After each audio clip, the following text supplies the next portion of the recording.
आज हम ऐसे योद्धा के बारे में बात करेंगे जिसे जीते जी कोई हरा नहीं पाया, जिसके खौफ के कारण मुस्लिम शासक अपनी बेटियों की शादी उस राजा से कर देते थे। युद्ध में लड़ता ऐसा जैसे स्वयं काल हो। ताकत इतनी थी कि 32 मन की खड़क से दुश्मनों को चीर देते थे। नमस्कार दोस्तों, मेरे अपने चैनल बुलंद राजपूताना पे मैं आज आप सभी दर्शकों का स्वागत करता हूँ। आज हम ऐसे योद्धा के बारे में बात करेंगे जिसने अरब तक भगवा लहरा दिया था और इन्हीं के खौफ के कारण मुग़ल 400 सालों तक हिंदुस्तान की तरफ आँख उठाकर भी नहीं देख पाए। उस परम प्रतापी महाकाल भक्त योद्धा का नाम है काल भोज। बाद में उन्हें बप्पा रावल के नाम से जाना गया। उनके पिता का नाम नागादित्य था। बप्पा रावल का जन्म 713 ईस्वी को हुआ था। उनका पालन पोषण एक ब्राह्मण परिवार में हुआ। बचपन से ही बप्पा रावल मजबूत शरीर के थे और वो हमेशा भगवान महादेव की पूजा करते थे। वो महादेव के अनन्य सेवक थे, जिनके कारण उन्हें अपार शक्तियाँ प्राप्त हुई थी। लेकिन आज बप्पा रावल का इतिहास हमारी पुस्तकों में ना के बराबर है। उन्हें जो सम्मान मिलना चाहिए था वो हम उन्हें नहीं दे पाए। बप्पा रावल को बचपन से ही संघर्ष का सामना करना पड़ा था। जब वो 3 साल के थे तब एक भील राजा ने उनके पिता नागादित्य को मार दिया और उनकी माता ने आग में कूदकर प्राण त्याग दिए। लेकिन बप्पा को ताराबाई नाम की महिला के हवाले कर दिया था। ताराबाई ने लोगों के डर के कारण उन्हें एक ब्राह्मण परिवार में सुरक्षित छोड़ दिया। वही फिर बप्पा रावल गाय चराने का काम करने लगे। वही दूसरी तरफ ब्राह्मणाबाद के राजा दाहिर थे। उन्होंने लगातार अरबियों को 14 बार पराजित किया। राजा दाहिर एक शक्तिशाली राजाओं में से एक थे। लेकिन जब मोहम्मद बिन कासिम के नेतृत्व में राजा दाहिर के साम्राज्य पर हमला किया गया, तब वो कासिम ने युद्ध जीत लिया और फिर सिंध पर मोहम्मद बिन कासिम का कब्जा हो गया। उसने राजा दाहिर का शीश काटकर किले की मुख्य दीवार पर लटका दिया और सिंध में बुरी तरह उत्पात मचाया। मोहम्मद बिन कासिम ने औरतों के साथ बर्बरता की और हिंदू धर्म में पूजनीय गौ माता को सरेआम काटा जाना लगा।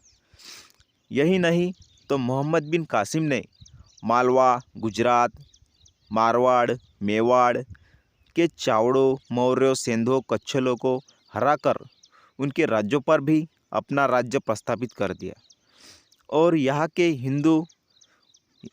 हिंदू पर बहुत अत्याचार किया और यहाँ की हिंदू औरतों के साथ बलात्कार करके उन्हें अरब में ले जाकर उन्हें बेचा जाने लगा और गौ माता को सरेआम काटा जाने लगा। लेकिन बुराई कब तक रह पाती है।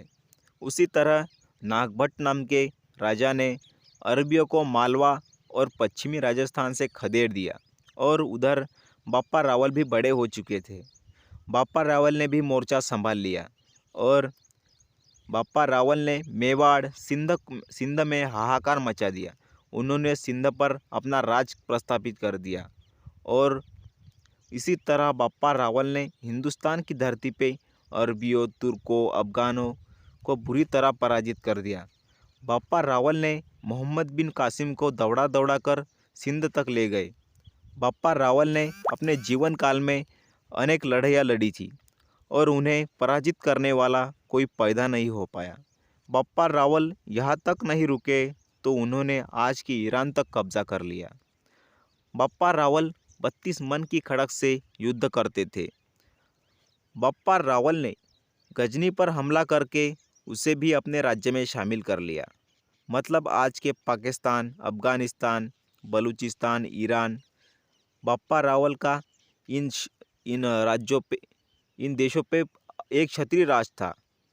गजनी के सुल्तान सलील को बप्पा ने बुरी तरह पराजित किया और उनकी बेटी से शादी कर ली और वहाँ पे अपना प्रतिनिधि नियुक्त कर दिया।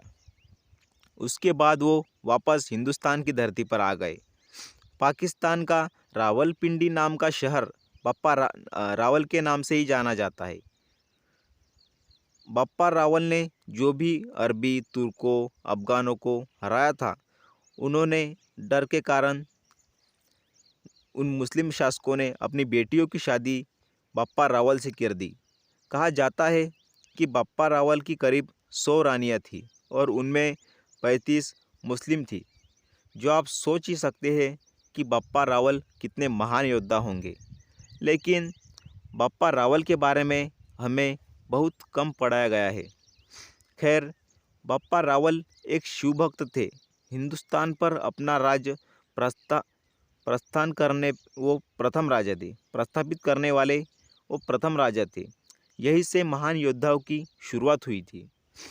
बप्पा रावल ने गुहिल वंश की स्थापना की थी और उन्होंने मेवाड़ वंश को चलाया था और इन्हीं वंश में आगे चलकर राणा सांगा, राणा कुंभा, महाराणा प्रताप जैसे महान योद्धा पैदा हुए। बप्पा रावल ने सिर्फ 19 साल राज किया था, लेकिन उन्होंने इन 19 सालों में ही पूरा अफ़गान, तुर्क, अरब हिलाकर रख दिया। बप्पा रावल का नाम सुनकर मुगलों को बहुत डर लगने लगा, इसलिए उन्होंने बप्पा रावल के जीते जी कभी हिंदुस्तान के ऊपर हमला करने की हिम्मत नहीं की। उसके बाद भी आने वाले 400 सालों तक कभी हिंदुस्तान के ऊपर हमले नहीं हुए। बप्पा रावल का खौफ इतना था कि उन्हें खड़क के साथ युद्ध करता देख कभी किसी दुश्मन की हिम्मत उनसे लड़ने की नहीं हुई। लेकिन बप्पा रावल ने 19 साल के राज करने के बाद संन्यास ले लिया। महज 19 साल के शासनकाल संपूर्ण अरब पर भगवा राज स्थापित कर दिया। लेकिन आज हमारे पुस्तकों में ऐसे परम प्रतापी मेवाड़ रत्न श्री कालभोज का इतिहास ना के बराबर है। कहा जाता है ना कि इतना मारेंगे कि आने वाले पुश्ते भी याद रखेंगी। ये पंक्ति बप्पा रावल पर पूरी तरह फिट बैठती है। जैसे मुस्लिम राजाओं को बप्पा रावल ने बुरी तरह मारा, उनकी आने वाली पुश्ते भी बप्पा रावल का नाम सुनकर डर जाती थी।